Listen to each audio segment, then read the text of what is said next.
today I want to talk about how you cannot miss out on another blessing.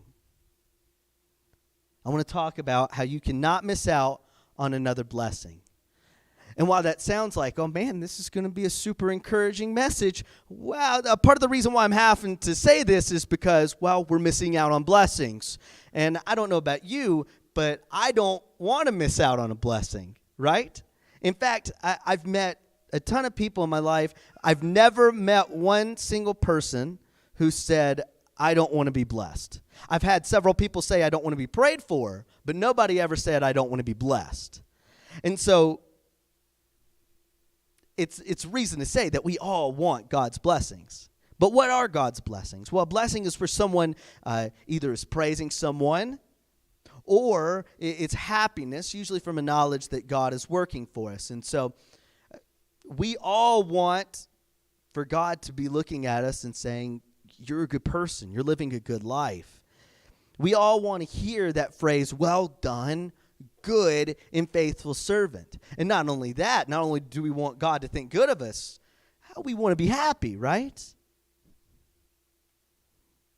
But as bad as we want blessings, we can miss out on blessings that God wants to give us. Blessings that he sits right in front of us. Doors open, opportunities available for you to step right in, accept a blessing, and we miss it all the time. So today, what we're looking at is how you cannot miss another blessing. This is the secret sauce that you could really live, as Charles Stanley would call it, the wonderful Spirit-filled life. So if you would, go ahead and turn in your Bibles to Numbers chapter 13. And as you're doing that, I'm going to remind you of some stuff that's been happening. Right, the people of Israel, they have come out of Egypt. God has done a bunch of plagues to the Egyptians, specifically Pharaoh. And Pharaoh's finally said, get out of here. But not only that, but then Pharaoh chases after them. And that's where you see God splits the Red Sea, and they walk on dry ground. But not only that, they've been walking through the wilderness, and God provides water. Where water was bitter, God makes it sweet. Where there was no water, water comes out of a rock. Where there was no food, he brings bread from heaven called manna. Where they wanted meat, he brings quail. So they're eating good, they're drinking good, they're making it through the desert. And now at this point, they have arrived at the promised land. And you might be thinking, oh, it's been 40 years already. No. It's from this incident that they then wander for 40 years. But right now, they are at the promised land. They're looking at it. And so what God tells Moses to do, if you would go ahead and read in Numbers chapter 13, verse 1, it says, the Lord spoke to Moses, saying, send men to spy out the land of Canaan, which I am giving to the people of Israel. And so he then says, I want these leaders from these tribes to go and do it. And so in response, Moses goes to these leaders and he gives them some things that he wants to get report back from this land. It says in verse 17, Moses sent them out to spy the land of Canaan and said to them, go up into Negeb and go into the hill country and see what the land is. Now, here's a whole list. Whether the people who dwell in it are strong or weak, whether they are few or many, whether the land they dwell in is good or bad, whether the cities they dwell in are camps or strongholds, whether the land is rich or poor, whether the trees are in it or not, and be of good courage and bring some of the fruit of the land. So now they have some instructions that they're supposed to go through.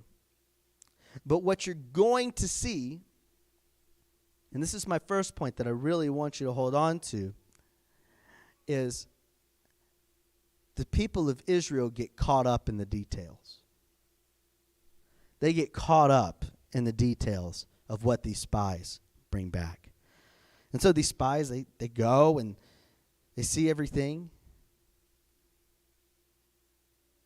But this is the report they bring back. They say, we came into the land which you sent us.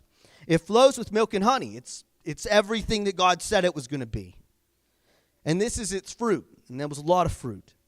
However, the people who dwell in the land are strong, and the cities are fortified and very large. And besides, we saw the descendants of Enoch there. And if that doesn't mean anything to you, that's okay. All you need to know about them is that they are very, very big. So essentially, they walk into the land, they go, this land is awesome. It's flowing with milk and honey. It's everything that I could have dreamed of, but they got some big, strong giants there. And so we pretty much need to just give up. Well, Caleb, he was one of the spies. He came up and he said, look, let us go up at once and occupy it, for we are well able to overcome it. But the other leaders, this is what they said. They even said, and there we saw the Nephilim, who are, if you remember way back in Genesis, known for being these huge, giant, crazy, strong people. Said the sons of Enoch, who come up from the Nephilim, and we seem to ourselves like grasshoppers to them. In other words, we can't go. There's this mountain of men in the way. There's cities that are too big. We can't overcome it. If you remember the story of Jericho, how big the wall of Jericho is, they're not just going to climb it. They can't just step over it. They can't just get into the cities. And then when you talk about the people who actually dwell in it, they're too big. They're too strong. We might as well just give up. So what's wrong with this picture? The leaders of Israel who scouted the land did not see what God can do. They only saw the obstacles that were right in front of them. Church, we do this so often. So often. Notice what God says in verse 1 and 2. He says, send the men to spy out the land of Canaan. What does it say next? Which I am giving to the people of Israel. Does it say spy out the land so they could figure out how to conquer it? No. Does it say spy out the land so maybe you could come up with greater strategies, greater ways that you could go in and take the land? No. It says, look, spy out the land because I'm giving it to them. It's going to be theirs. The problem is that the leaders of Israel who went and spied out the land, they didn't realize that the battle was not theirs. It was God's. That God was going to fight the battles for them. That God was going to move the obstacles out of their way. And furthermore, you even see in Deuteronomy where it says God is not only going to move all the obstacles out of the way, He's going to give you all the vineyards you didn't plant. He's going to give you houses that you didn't build. He's going to give you fortified cities that you didn't have to plan. God is giving them the land. They're not earning it. Well, how did the people of Israel react to hearing their leaders say that there's no way that they could go in?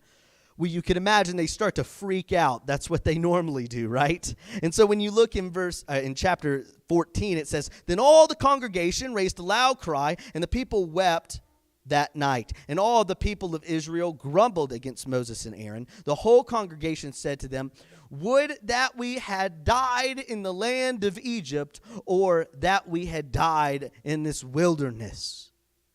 Why is the Lord bringing us into this land? To fall by the sword? Our wives and our little ones will become prey. Would it not be better for us to just go back to Egypt? In fact, things get so bad that this is what it says. It says, then all the congregation said to stone them with stones, Moses and Aaron. But the glory of the Lord, thankfully, appeared at the tent of meeting, and all the people of Israel. They absolutely freak out because what they see is that there's these obstacles in front of them and that they've been working for all of these things, but now they're going to get nothing. But let me ask this question. Do the fortified cities matter?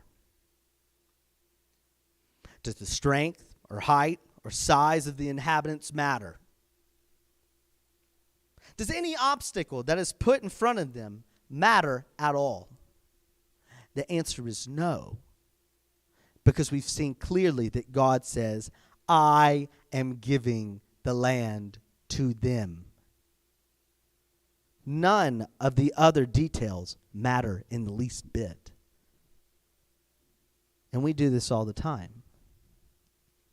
Instead of pursuing and listening and following God, we live our lives mostly separate from God, where we have obstacles in front of us all the time. And instead of trying to do it in God's power and go to God and pray through these things, we just try and bulldoze right through. Or, like the Israelites, when things get really bad, we just freak out. We lose our minds because the obstacles truly are too big for us. We cannot overcome them. And we know that God is big. We know that God is powerful. We know that God could do anything. And yet, most of the time, we live our lives focused on us and our obstacles. And we try and figure out how to get through all of our problems in life based on our abilities and our resources.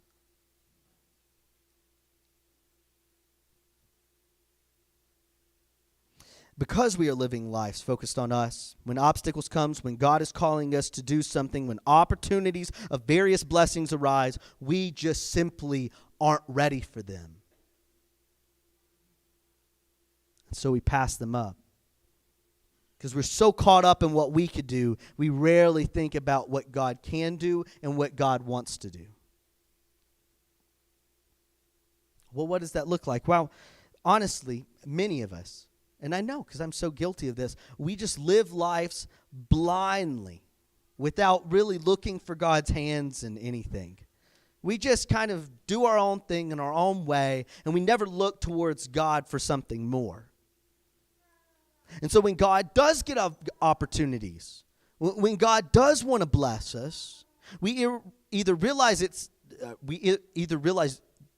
not realize that it's from God, or we do not think that God could actually do it. I want you to hear me, church.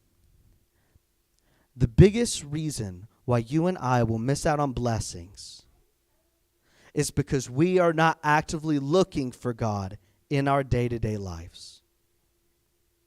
Let me say this again because I really want you to hear this.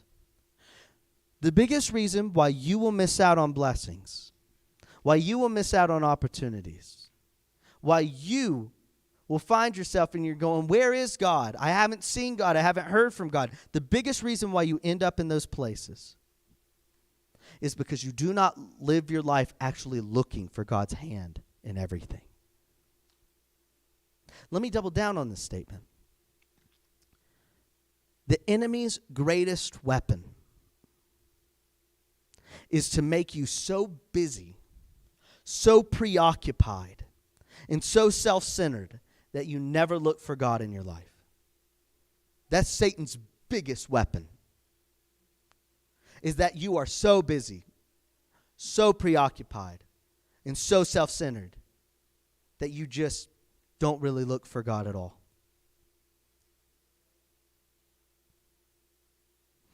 And what happens is you live life based on only what is right in front of you with your resources and your abilities.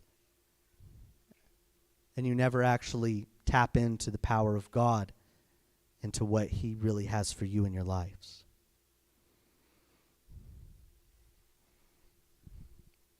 Well, let me tell you what happens is this attitude of self-centeredness and this attitude of not seeking after God in your daily life will affect everything, including your church life. How do I know this? Well, look what it does to the Israelites. The Israelites have been walking with God. They have seen God do things I know that I've never seen. Split seas, cause plagues, bring about water from absolutely nowhere. Miracle after miracle after miracle. And God, the whole time, since like Abraham, has been saying, I am going to give your people this land. And when they get to the land, they say, we can't do it. Well, yeah, no duh. That's why God's giving it to you. But they're not willing to walk in faith because they've been walking based on their own abilities this whole time.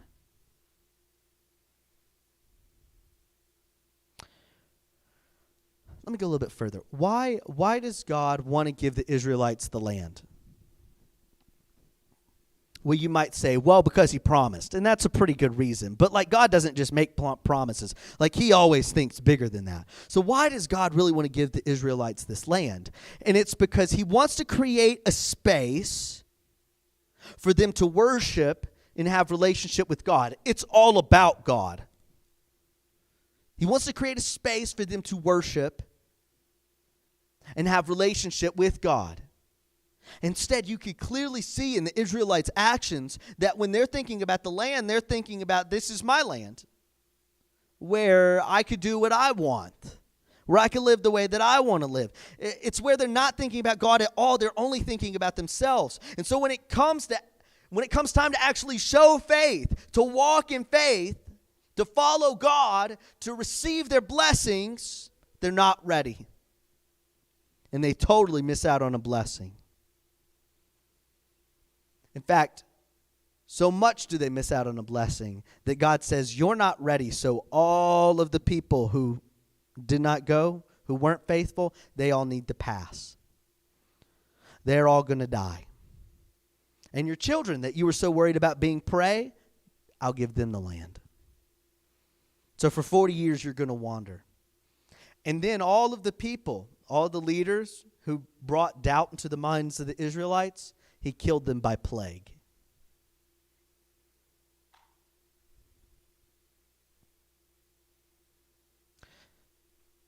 When we live our lives,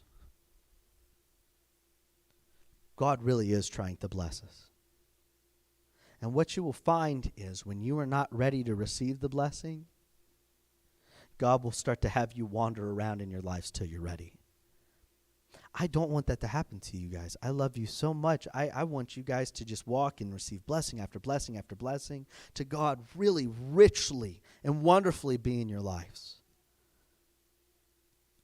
So how do you do that? You have to start by not getting caught up in all the details, but by looking for God's hand in every aspect of your life. So let me ask you, do you live life trying to see God's hand in your life, or do you find yourself too busy and too preoccupied to think about him most of the time?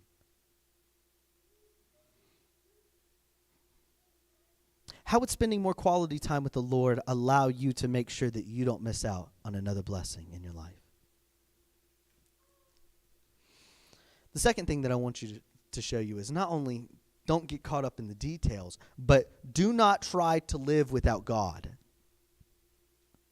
Now, I don't think anybody in this room is actively trying to live without God. That you're like, I don't want to have anything to do with God, so I'm going to go and live my own thing. I think that most of the people in here, at least, say, yeah, I would love to live with God, but the problem is that you kind of keep God at an arm's length most of all of the time. That you don't really think about him. You're not really looking for his hand in your life. Well, this actually happens to the Israelites. Imagine that. So after God is so mad against them, and Moses, who they were going to stone, he intercedes on behalf of the people, and God says, look, I'm going to make them wander around in the wilderness. The people of Israel, they come back, and here, let me just read what it says. It says, and then Moses told the words to all the people of Israel. So he told them, look, you're going to wander around the wilderness. You're all pretty much going to die, and then your children, they'll receive the land. And the people mourned greatly. And they rose early in the morning and went up to the heights of the hill country, saying, here we are. We will go up to the place that the Lord has promised us, for we have sinned. But Moses said, why now are you transgressing the command of the Lord when that will not succeed? Do not go up, for the Lord is not among you, lest you be struck down before your enemies. It says in verse 44, but they presumed to go up to the heights of the hill country, although neither the ark of the covenant nor the Lord of the Lord nor Moses departed out of the camp. And guess what happens? The Amalekites and the Canaanites who lived in the hill country came down, and they defeated them, and they pursued them even to Hormah.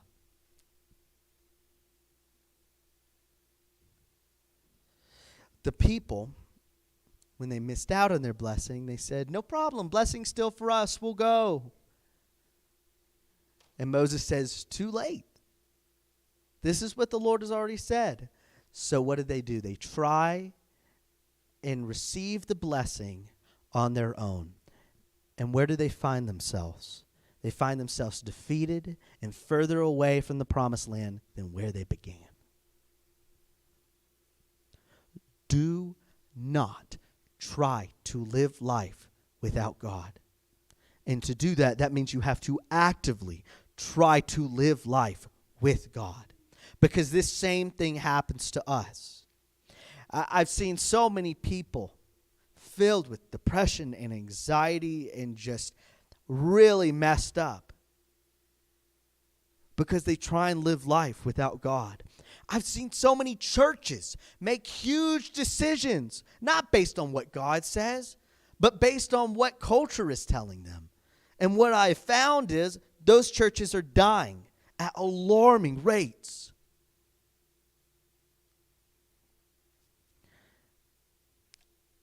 Let me try and sum this up for you. So it's impossible for me to try and pick out every Christian in America and look at every individual person's life and see where they're kind of at. So the only way that I could kind of know where most people are in their lives is look at the church as a whole and look at surveys and polls and journal articles and start to make really, really wise opinions based on that. So I'm about to give you some numbers. It's going to be a lot of numbers, but I promise it's going to come to a point, okay? So if you will bear with me, I think that we're all going to see why it's so important that we should not try and live life without God. So many people try to do everything without God. And what this does is it affects the church. Church becomes superficial.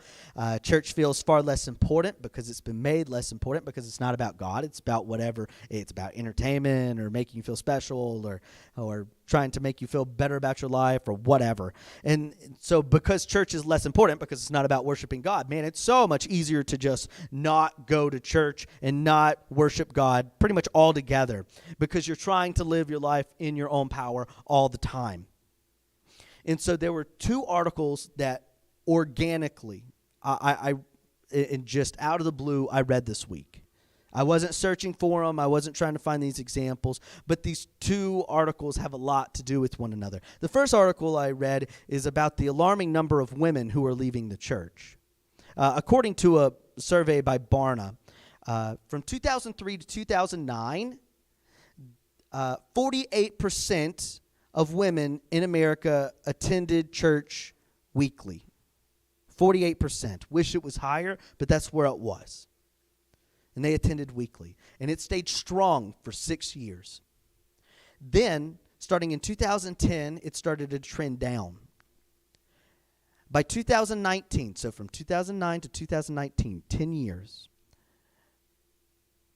the percentage of women who attended church every week dropped from 48% to 31%. It's a 17-point drop. This is pre-COVID. So it's not like you could say, well, what about COVID? No. This is all before COVID. It dropped 17%. And you go, wow, that's a pretty big percentage. Let me tell you what that represents. Literally, hundreds of thousands, no, more than hundreds of thousands, millions of women leaving the church in 10 years before COVID. Millions.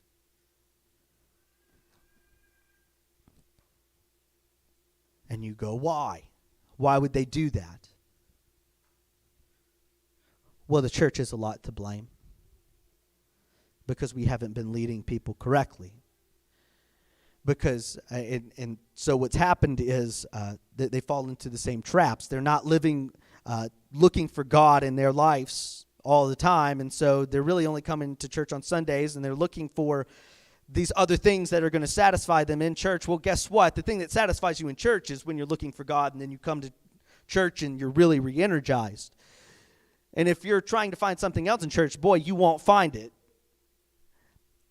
And so church isn't important, so they leave. And you could go, well, Brant, I have some friends who never come to church, but they seem like really spiritual people. And I say, wow, you can have a relationship with God, never come to church, but you're in direct violation of what the New Testament says in multiple places, including Hebrews chapter 10, verses 24 through 25. And it says, let us consider how to stir up one another to love and good works. Well, how are you doing that if you're not around people? In fact, it makes that point, not neglecting to meet together as the habit is of some.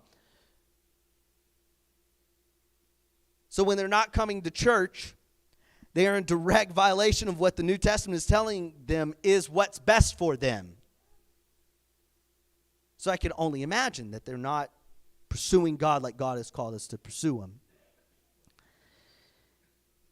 But getting back to my point, they don't attend church because they don't see the point.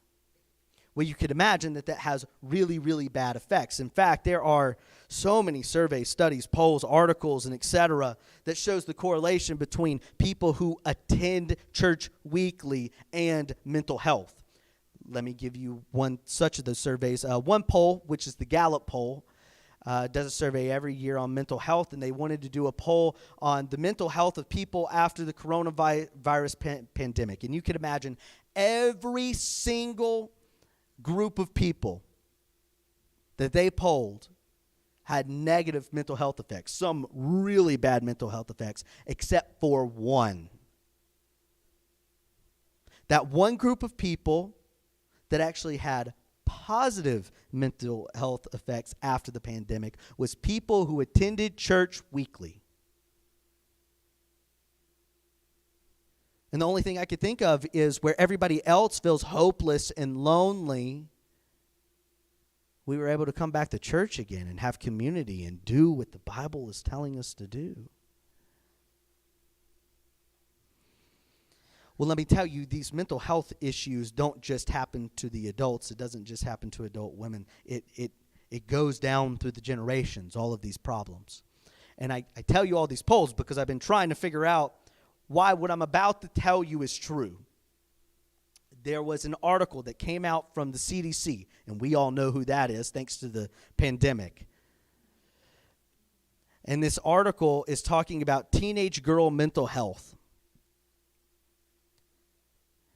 And it is found that 57%, so nearly 3 in 5 teenage girls, said they felt persistently sad or hopeless. 3 out of 5 teenage girls that you just see walking in the street wake up sad, they're sad the whole day, and they go to sleep sad. This is also found that 30% of the teenage girls that they polled had seriously contemplated suicide. 3 out of 10 girls that you see out there have contemplated killing themselves. And this isn't just affecting the women.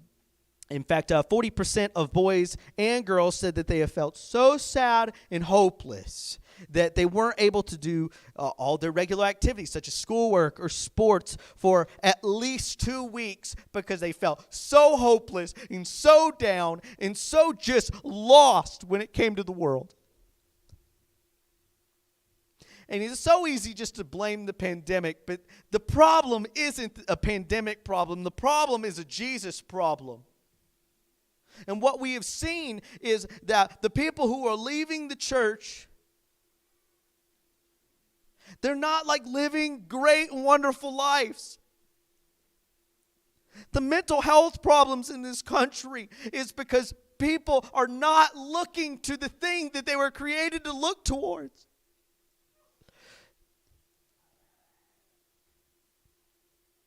And when you live your life not looking for God in the everyday, it is so easy to find yourself hopeless and lost and alone.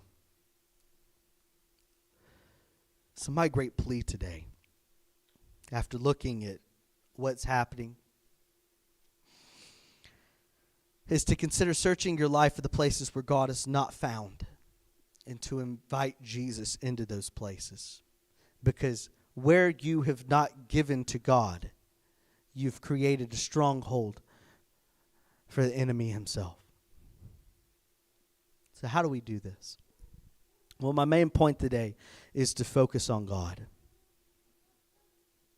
Focus on God. Well, how do I do that, Brant? Well, my challenge is, look, just begin your day by looking for God. I'm not asking you to wake up an hour early or anything like that. I'm saying, like, when you wake up, before you grab your phone and start looking at the emails and stuff like that, would you just pray a small prayer? And if you don't know what to pray, this is what I would encourage you to pray. God, will you show me what you would like me to do and how you would like me to do it today? God, would you let me not miss an opportunity and a blessing that you have for me? Short prayer. And what I've tried to start doing is, before I get up and start fast, I try and read one chapter that I have in my daily reading, that I try and do that before I do anything else. Just one chapter. And what that does is it sets your mind right. It, as the New Testament would say, it sobers you up, so that then you are prepared to receive the blessings that God has for you. The reason we miss out is because we're not focused on God. And I believe that when you make an effort to look towards God in your day-to-day life, you will be blessed. I'd bet on it.